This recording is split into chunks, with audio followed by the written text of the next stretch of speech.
And we are live on Facebook with Nadim Saad. Hello, Nadim. How are you? Hello, Hanan. Great to see you again. Great to see you. I'm Just good, thanks. In yeah. in not so nice. London is a bit cloudy, quite Oh, cloudy, but okay, no, not raining we as you have good mentioned last weather in time. Cairo. Yeah, I that's what I thought. That's why I was mentioning that you're lucky. Yes. I was so happy to meet you at the conference, Parenthood Unconference in Dubai, November 2nd to November 4th. I was so happy that we met and chatted about some stuff. You showed me your feeling cards, and I was so excited about them. And your book about happy and confident. So you have done so much work in the field of character building, and you want to do this as part of in your parenting field. So can you tell me that, give me an idea, Nadim? I know that you're Lebanese and you know some Arabic, and some of our viewers are Arabs, and this time probably we'll do your session in English. So feel comfortable to talk anything, any way you want it. Uh, يعني يعني couple of words in Arabic يعني okay. Good. أكيد. أكيد إن شاء الله. Yeah, those are the most popular ones. So I'm very excited I missed your talk and I really wanted to listen to it because the schedule was overpacked and it's parallel times. I know that you missed mine as well. So we all missed each other. So many talks, and it was an amazing event actually. We want here to have a recap. What did you do? What did you talk about in the conference? Sounds good. Yeah, I'll do a short version, obviously, because it was an hour talk. But Yeah. and yes, we very much into the conference, and I must say that your smile was the first thing that I noticed among the speakers. You have a very special smile, Thank and you. uh, and it's been amazing to meet so many experts and share. So my key theme. So 10 years ago. I came from the world of business, Mhm. and from my problems as a parent, I started realizing that there are incredible parallels between leadership, the world of leadership where I came from, and parenting. And I realized Mhm. that it's very much about leading by example, about having a vision and strategy, about anticipating problems rather than, always reacting, but really having more of a problem-solving strategy, engaging with the kids, making them also responsible for the kids, having two-way communication.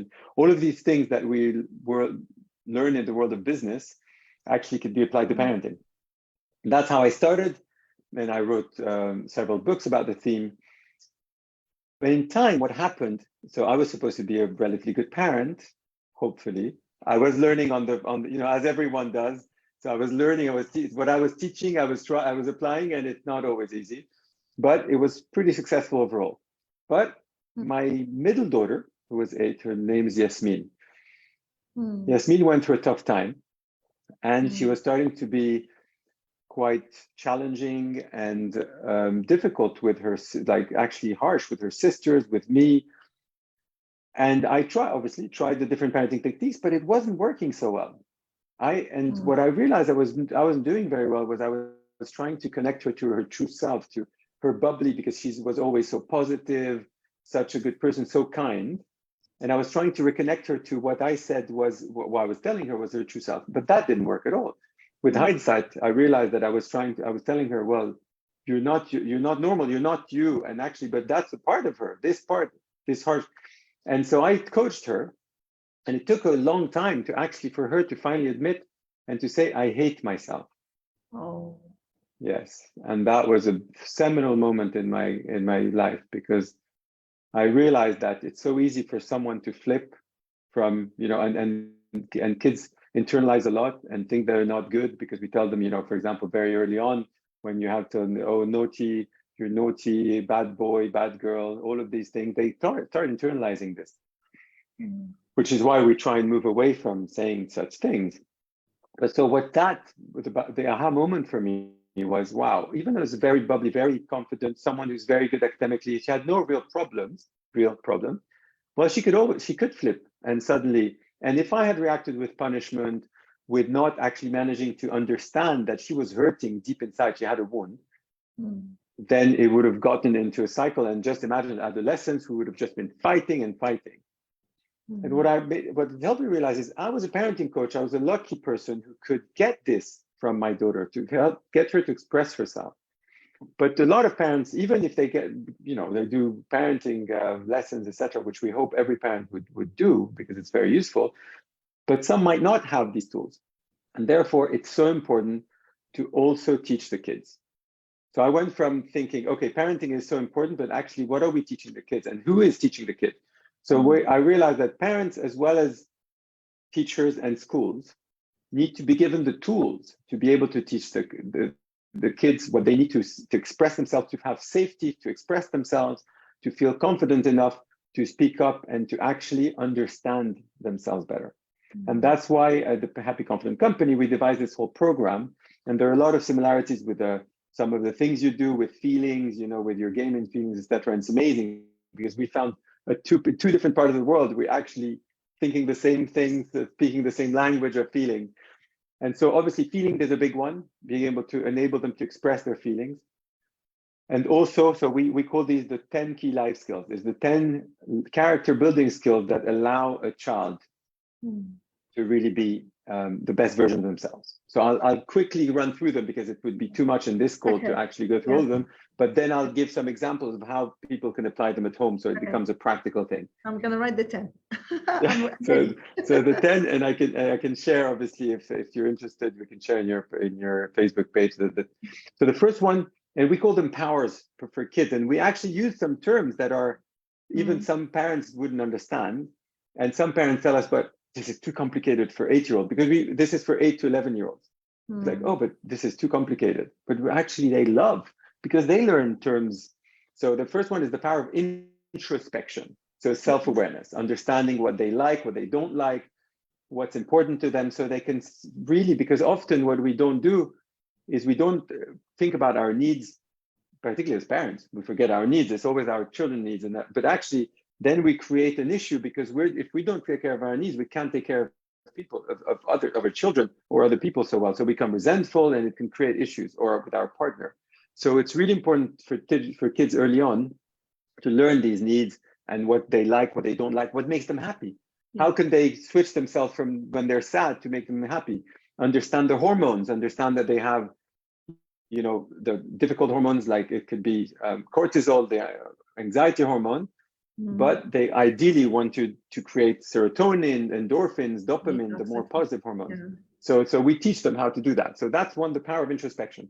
The second one is the power of optimism. So actually realizing that we're not our thoughts, and we can have negative thoughts. It happens to everyone. And that's what they love, what children, when they realize that other people, their friends also have the same negative thoughts. It's, wow. So we're all in the same boat.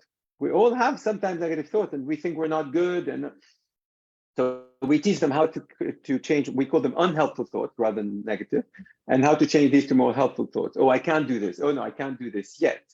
I can't. I'm not good at this. Oh, actually, I have. And we teach them about neuroplasticity, the fact that they can rewire their brain to actually do, become better things. So the third is the power of interoception, which is what we were talking about, the feelings. Interoception, which most parents don't know, which most people. So in my presentation, I asked all the people, and no one, knew what it was. It's actually our sixth sense. It's the sense of sensation, of feeling sensation in our body, whether it's hot or cold, or importantly, our feelings, to sense that we have feelings. And sometimes we feel, we have a knot in our, in our throat, or we've got so all of these things, when children actually learn early on to identify this, because they actually have a very good body-mind connection, then they actually can understand themselves, and they can talk about what they're feeling before it becomes an issue. So if they feel the anger bubbling up before they explode, you really, I'm really feeling, it's the heat, I'm feeling, angry. Oh, okay, well, let's do something about it before you started hitting someone, you see? So that's the power of introspection. The fourth is the power of mindset. And I already alluded to this because it's very linked to, all the powers are linked. They actually build on each other. So obviously the power of mindset builds on interoception and introspection and optimism, because it is about neuroplasticity. It's about realizing that with effort, anyone can do anything because our intelligence is not fixed and we can develop it. And therefore there's no, oh, I'm not creative or I'm not good at maths, or, instead of boxing children from early age, is you can develop whatever you want, the left brain and the right brain part. And if you apply and you actually practice, you create new neural pathways and everything becomes easier with practice. So that's a big aha as well for kids. Yeah, the fifth is the four until now, I'm teaching them in my program to adults. I'm not, yes, exactly. Well, it's all about adults. But this is very much, so what's amazing, and actually I didn't mention that, and actually before going to the fifth, it's a very important aspect is I realized that by teaching this to kids, the parents also learn because they want to know what their kids are learning, and therefore it becomes more natural. So it's great that you're doing so. We need to do it both.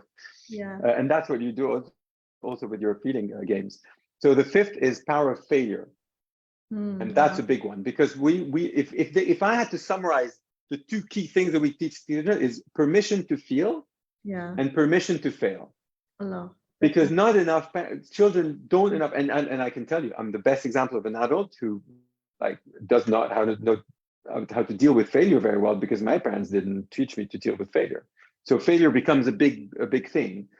While if you realize that there's a gift in every failure, that you can just learn from every mistake and look for that opportunity for learning, then suddenly you're not consumed by your mistakes, and they're not like this because you see children. I mean, we have filmed children for our Happy Company TV program, and you see children say, oh, when I make a mistake, I feel like I'm a bad person.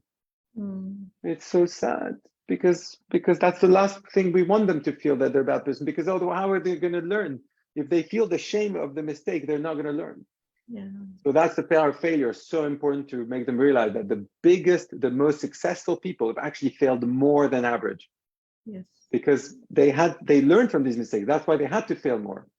That's why they became successful. The sixth is the power of resilience. Also, with permission to feel and permission to fail, the resilience is the biggest one, because I wrote a book with Dr. Linda Papadopoulos, who's a big celebrity psychologist here in the UK. And we were talking and we were saying, so what is the one thing that we'd like kids, to get out with from our book, the Life Skills Journal, Happy Company Life Skills Journal? We said, we think it's actually this idea that whatever problem and challenge they face in life, that they've got a toolbox that they can actually deal with it, that they can recover from it and deal with it. So it's not that bad. Nothing's that bad. So, hopefully with that, children don't go into depression. Just realize that, hey, you recover from a situation. And that's the power of resilience, is the power to bounce back from any situation because you know that you've got the tools. And that's why it's the whole toolbox. So we do that after the 5, first powers, because the power of failure is so important. The power of mindset is so important. All of these are so important to deal with the power of failure, with the power of resilience. And also because they have to identify if they feel ashamed of the mistake and realize, no, I don't want that. I want to feel differently from my mistake. I want to feel. And so that's the power of the sixth. The seventh is the power of creativity. Wow. And that's a really important one because Ken Robinson, in his famous TED talk, or late, unfortunately, he passed away, but he talks about how schools kill creativity. And what we want children to realize, and that comes from me, a person who basically did not think I was creative until maybe 2-3 years ago. While I have created 5 or 6 companies, I have written books, I've created games, basically. And that's me. I was still convinced I wasn't creative because I was told early on, oh, you're not the creative. You're not creative. And I realized that's what we need to change in the system. It's so important to actually teach children that creativity is a gift that we're all we're all born with. And it's also a skill that can be developed. It's both. It's one of these that really we're all born with, but we can develop. And when developing our right brain and actually practicing creativity, and we had this amazing workshop from Brendan during the conference, who's one of the partners at IDEO, and basically who showed how we can really teach creativity to kids. I attended, yes. So that's the power of creativity. The 8th is the power of mindfulness. And that, all of it, as you can imagine, all the others have a lot of mindfulness. Interoception has mindfulness because you're mindful about your feelings, etc. But in this case, we're really focused on the importance of the present moment and realizing that if you're in the present moment, there's nothing that can worry you about the future, or you don't have to regret the past or be, you know. So it's really about enjoying that present moment, and what you focus on is end up being your experience, because so that's the power of mindfulness. Then the ninth is the power of compassion.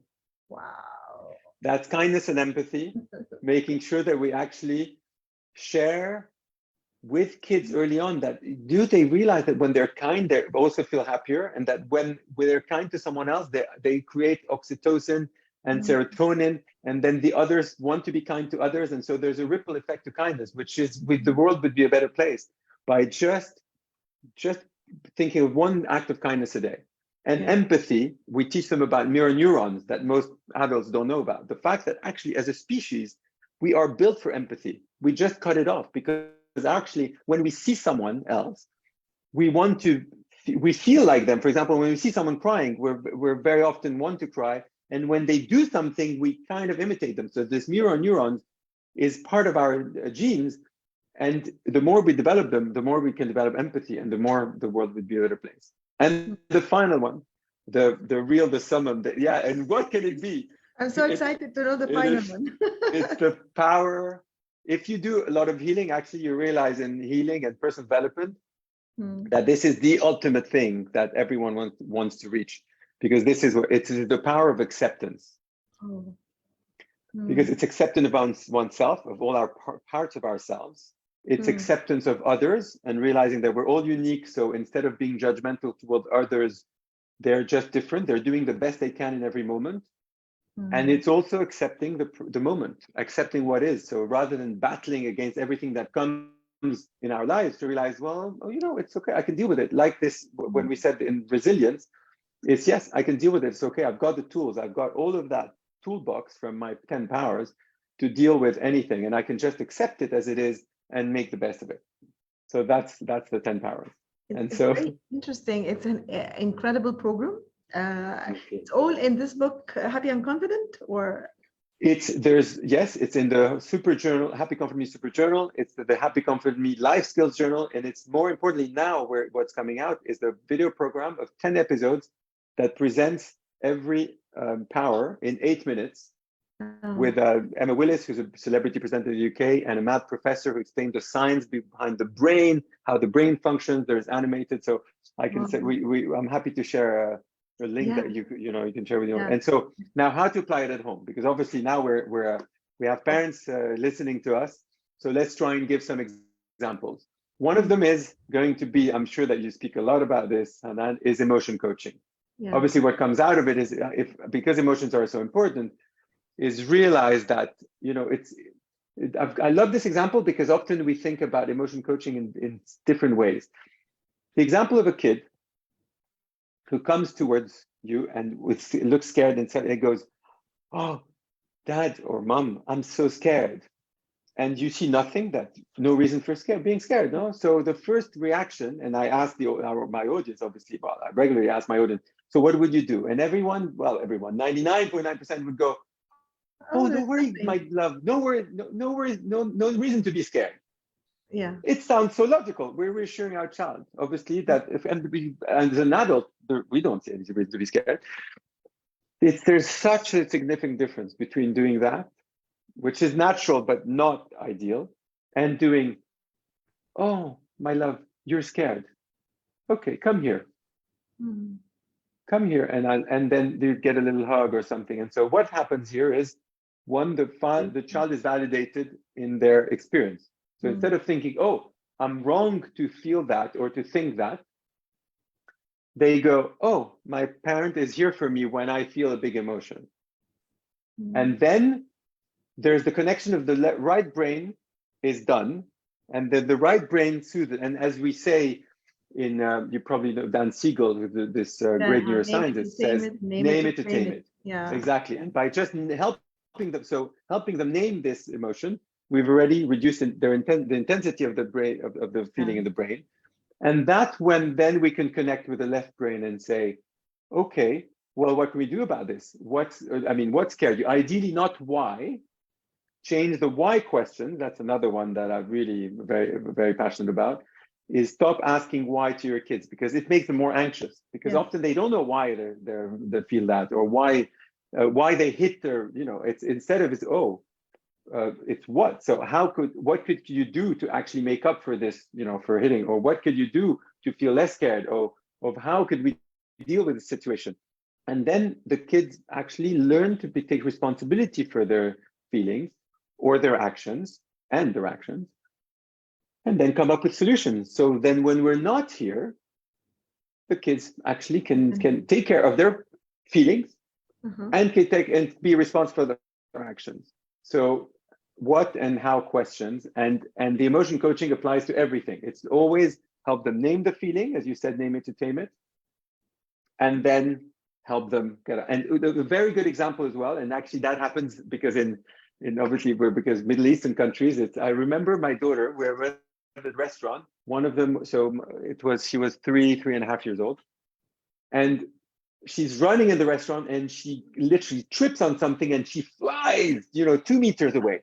It was scary, but you could see 3 or 4 waiters all coming towards her and wanting to save her. And I said, oof, a'udhu billah. No, stop here. And so she was looking at everyone and she was like, not sure how to react, she was obviously, and she didn't even have time to feel what she was feeling. I went to her and I said, wow, that was a big fall.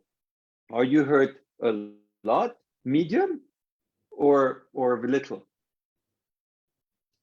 But I allowed her, I gave her the connection to the fall. So I told her, I didn't take her immediately to her left brain. I first acknowledged that it was a big fall so that she could feel, obviously. So I'm not removing the idea that she could feel really hurt from this fall. That's really important, because often what we'll do is we'll go, oh, come on, it's okay, it's going, oh, Habibti, it's okay. No, it's like, wow, that was a big fall. And then she answered, oh, no, actually little. She stood up and she went away. And you had all the waiters going, what was this magic? No crying. No crying. It was as simple as giving the child the opportunity to realize, wow, that was scary. And it could have been a lot worse. But no, actually, lucky you. Actually, I'm not even hurt. Boom, I'm gone. I don't need the attention. I got the attention. I don't need more attention than that. Yeah. So huge. So that's the emotion coaching bit. And you tell me you're gonna. I know we don't have much time left. Because I'm going to just actually something that not a lot of people know, and it's so simple. This 30-second hack, and it is about body-mind connection. So I want to finish on that. Yeah. There's a lot of anxiety nowadays because our children feel the anxiety. They absorb feelings much more than we do. They have less of a protection mechanism. The best way we can help them is actually do simple breathing techniques. And often you hear about, do mindfulness, do some meditation. Much simpler than that. 30 seconds, not even, is to do, I don't know if you've heard of the psychological sigh. It's something that actually as human beings we do naturally. So often we go, ah. But actually there's a technique that you take it a bit to the next level, which has been proven by a lot of research, and it's to do two intakes, stop, and then again. And this alone actually connects with our parasympathetic system, so the system that allows us to calm down. And just doing it twice or 2 or 3 times completely calms the child down. So it could work before going to sleep. It could work, at any point where your child being a bit anxious, just tell them, what about doing some really, and it's fun. You make it fun. That's really important as well. It's always playful. Then you get the kid to do a lot more. You tell me if I have more time. You're so inspiring. I mean, the 10 powers are amazing. I was curious why the acceptance came at the very end, because we always start with acceptance. Yet I got it from you that you take it all with you in everything, in every aspect in life. So you're accepting what it is, and from there, every challenge in life is handled from the top power, as you mentioned. And if you look at actually all the healing that I've done in the past, you acceptance and surrender to what is the hardest bit. It seems to, you're right. it is the origin of everything. If you accept, everything gets sorted. But if you don't learn all the rest about how your brain works, about how people are different, about everything, it's very difficult to accept. You have to first go through releasing your judgments of yourself, judgment of others, and all of that. And that goes through understanding of yourself and understanding of others, which is why compassion also comes before acceptance. And then acceptance comes as a natural thing of incorporating all of that knowledge. Yes. It'd be great if everyone could do it. Yeah, releasing the judgment that we're carrying all over the world. Okay, I love the psychological side that you helped us with, to breathe in, and then to inhales, to quick inhales, and then side exhale. Thank you so much, Nadim. I don't want to take your time. I know that you're about to have your time with your family. So thank you so much. It's amazing. I really can't thank you enough for making it up for me to listen to you, your wonderful work. And I love the 10 powers, and we're very much alike, Nadim. It wasn't a coincidence that we were doing games at the same time. Oh, you have the same ideas that I'm teaching already. So it's amazing that you're doing it for children and empowering them, and we all need empowerment. So thank you, and I hope you can be in touch and absolutely some collaboration in a way. I would exactly, absolutely. And if there are schools who want to, our school program is easily adaptable in Arabic as well, or international schools. So we're more than happy to work together. Is this in Arabic? And see how we could do it. Is this program in Arabic? We're going to do it in Arabic because we're talking to some people, but we can do it in international schools if everyone interested. So please let's stay in touch, and amazing. Because we do have the same. And congratulations. Shukran. Thank you. Thank you. Thank you very much. Thank you so much. Bye bye. Bye bye.